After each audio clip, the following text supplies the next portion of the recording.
بسم اللہ الرحمن الرحیم۔ محترم رفقا، میں آپ کا ممنون ہوں کہ یہ موقع ملا ہے اس کے آپ کے ساتھ گفتگو کرنے کا، اور اس میں اس وقت جو سرجنگ ڈیزیزز ہیں ہمیں چاہیے کہ ان پر زیادہ گفتگو کریں، جو زیادہ عام کثیر الوقوع امراض ہیں ان پر زیادہ گفتگو کریں، ایک دوسرے کے تجربات سے فائدہ اٹھائیں، ایک دوسرے کے تجربات شیئر کریں، تو اس سے یقیناً اس اجلاس کا جو مقصد ہے وہ زیادہ بہتر طریقے سے پورا ہوگا۔ بہت مختصر الفاظ میں اپنے موضوع کی طرف آتا ہوں۔ اللہ تعالیٰ نے اپنی قدرت کاملہ سے اس کائنات کو پیدا کیا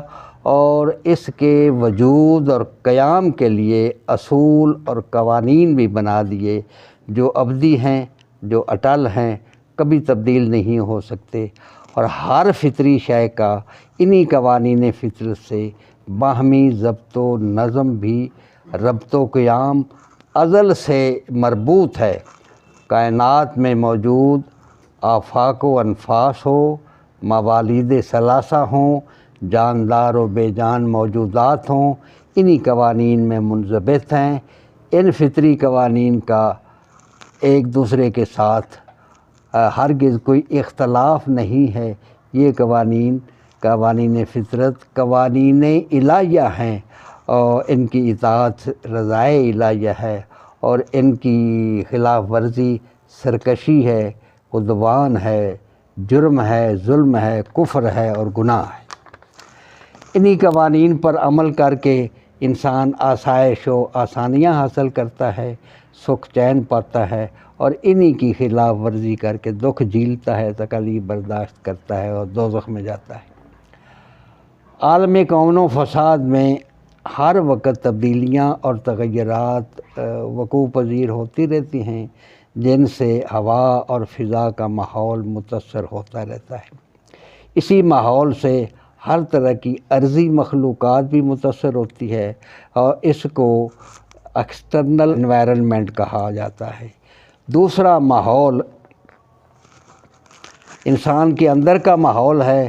جس کو انٹرنل انوائرنمنٹ کہا جاتا ہے۔ جب فضائی پہنائیوں میں تغیر آتا ہے تو اندرونی ماحول بھی متاثر ہوتا ہے، خصوصاً یہ صورت موسمی تبدیلی کے وقت سامنے آتی ہے، جیسا کہ آج کل کا ماحول بنا ہوا ہے۔ یعنی پیچھے گرمی کا موسم آ رہا تھا جو اب ختم ہو چکا ہے، گرمی کے بعد ایک رطوبتی دور آیا، اور رطوبت سے گرمی کا سپیل کم ہوا تو سردی آنے کو ہے۔ اس موسمی تبدیلی میں وہ حضرات جن کا مزاج پہلے ہی رطوبتی ہے یا سردی کی طرف مائل ہے، ان کی حرارت یکدم زائل ہو جاتی ہے، سردی اور تری کے خلاف ان کی مدافعت جواب دے جاتی ہے، اور ان کے اعصاب سوزشناک ہو جاتے ہیں۔ اعصابی سوزش کی ساری علامات ظاہر ہونے لگتی ہیں، نزلہ، زکام، بخار، چھینکیں، شکستگی، ماندگی، خارش، حساسیت اور دردیں ہونے لگتی ہیں۔ یہی اعصابی سوزش ہے جسے جب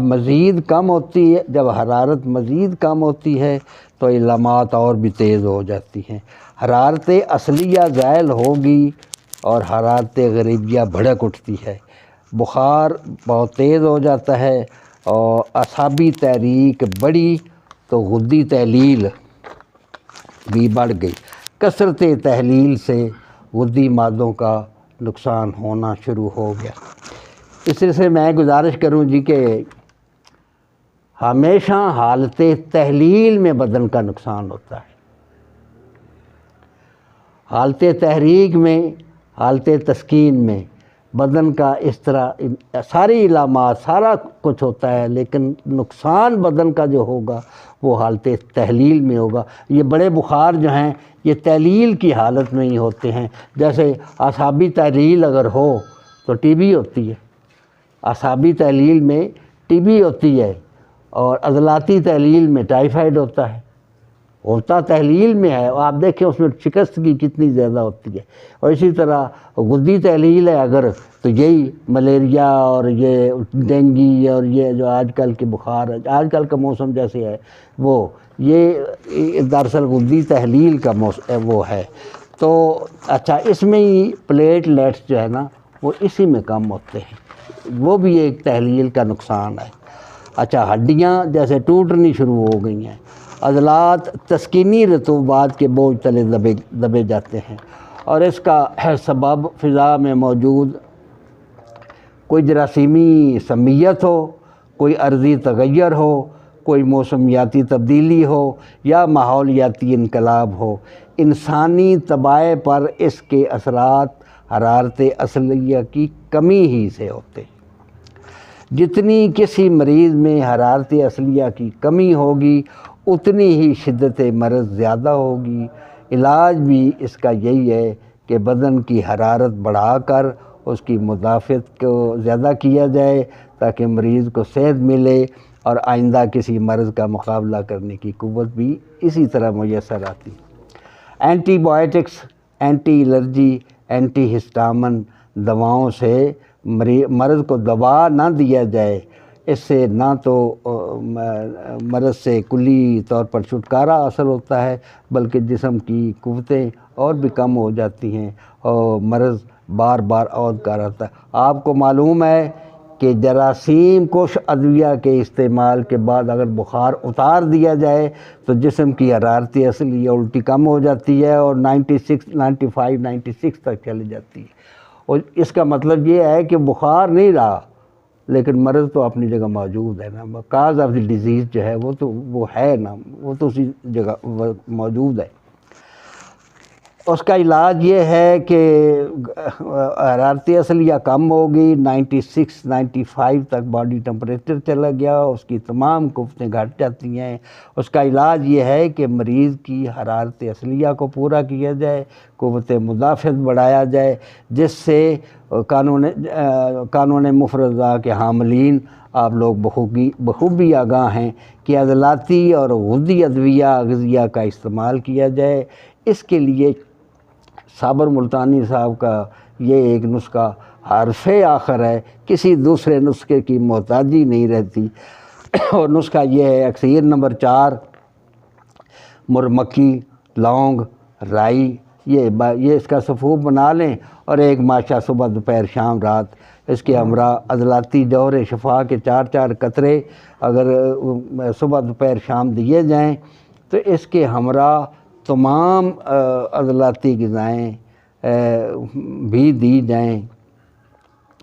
اور دیگر عضلاتی ادویہ بھی اس کے ساتھ استعمال کرائی جا سکتی ہیں۔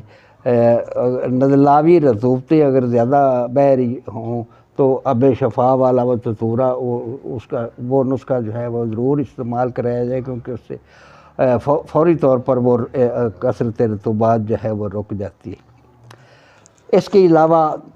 آج کل اس کے ساتھ اگر کھانسی ہو، جیسے اسلام آباد کی کھانسی جو ہے اس کا تو یقینی علاج یہی ہے: تخم پیاز اور کاکڑا سنگھی اور دار چینی، یقینی ترین علاج ہے یہ کھانسی جو یہ اچانک سردی کی وجہ سے ہوتی ہے، اس کے لیے جو بہت۔ اس کے ساتھ اگر کسی کو ان چیزوں سے اگر خشکی زیادہ ہو تو اس کے لیے وہ 4 نمبر شدید کا نسخہ جو ہے نا،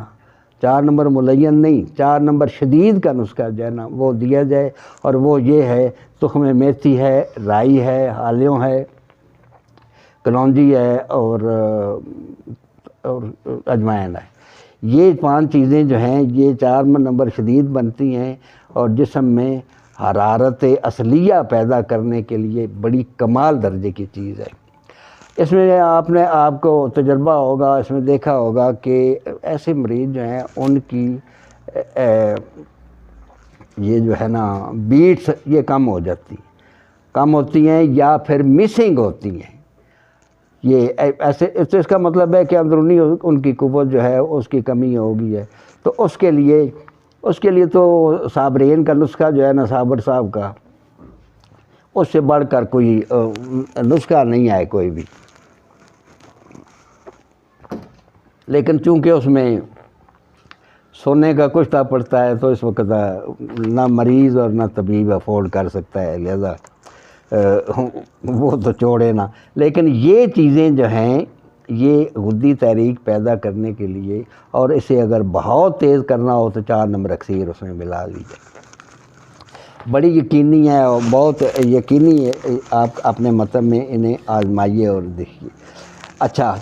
یہ پچھلے دنوں یہ اب تو وہ نہیں رہا، خیر یہ پچھلے دنوں